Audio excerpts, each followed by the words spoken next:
So, yeah, anyways, as we were saying, we've got Denti and Awestin, two DFW veterans, old gens as they would say, players from Brawl, going up against Trela and Strife up from Houston.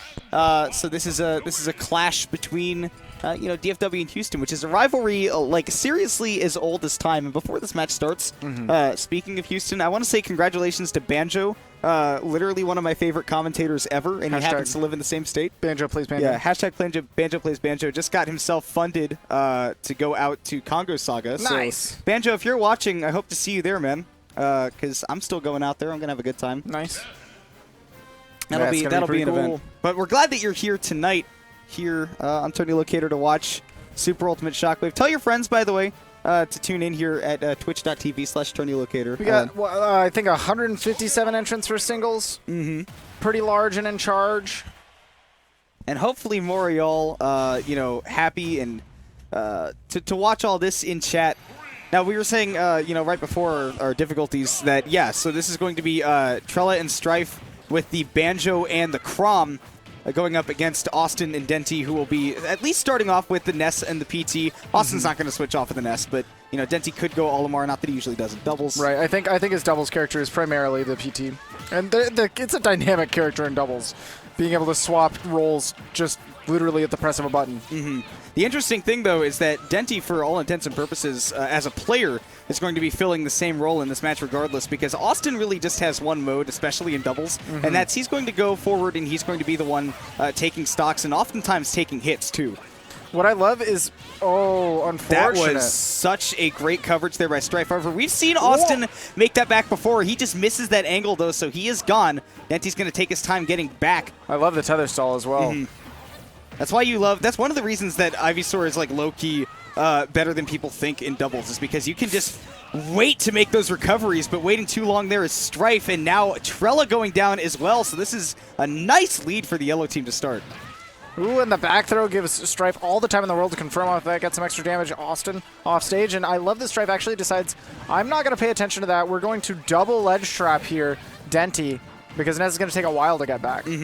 That's one of the big things you got to worry about playing any floaty character in doubles, is that if they get put into disadvantage, it'll take a while to get back. You can see that right now, Denti's just trying to keep the red team at bay to keep them from overwhelming him like they did last time Awestin was off stage. Yeah, man, red team has just had incredible control of the stage for this past, 30 seconds minimum. Just continuously pushing both yellow team members out.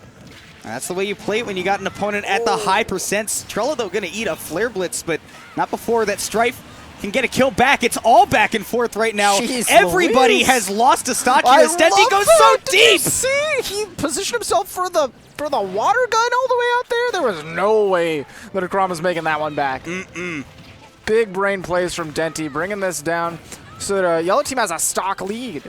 But unfortunately, right there, you saw that Denti hit Awestin up into the air. You never want to see that between the two teammates, juggling, especially a floaty character like Ness. You saw red team actually got a lot of damage there onto the Ness. Now Trela's looking for the big stocks. It might be Strife to take it, though. Oh, man, almost killing Awestin at such a low percent of 88. Would have brought them right back into this game. Back throw into the up air is really nice.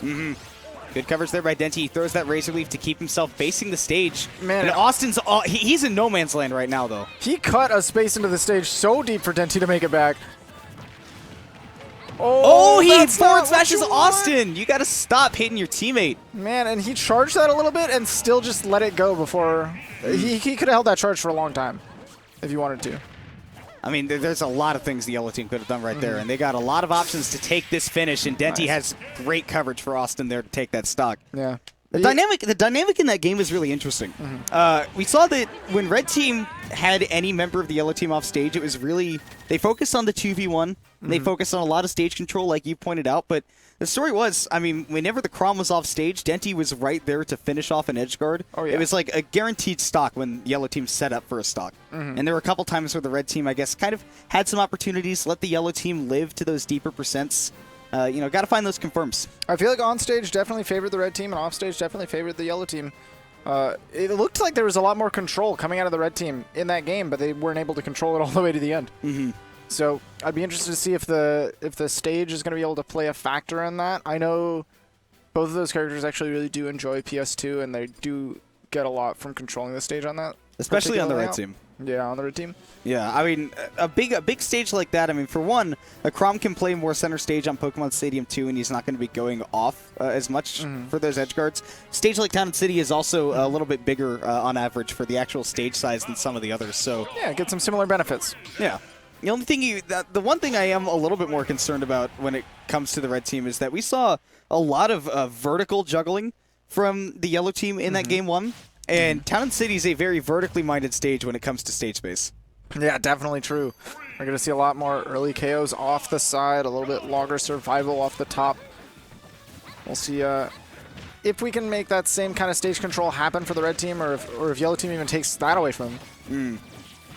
And it's got to be a pressure game from both sides, honestly. I mean, I know that Banjo doesn't like to get up in the face, but he's got to be playing support for that Chrom right there. You know, setting him up for combos like you saw right there. If somebody's in Banjo's face, he's got to be knocking them back to the Chrom.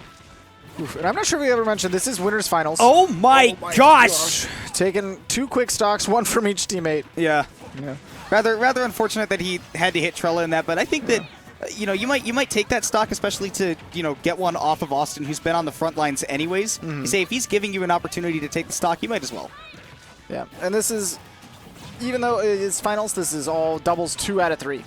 So we've got one more game for Awestin and Denti to push this into Winterside Grand Finals, and right now they're making a case for it, taking that stock out of Strife.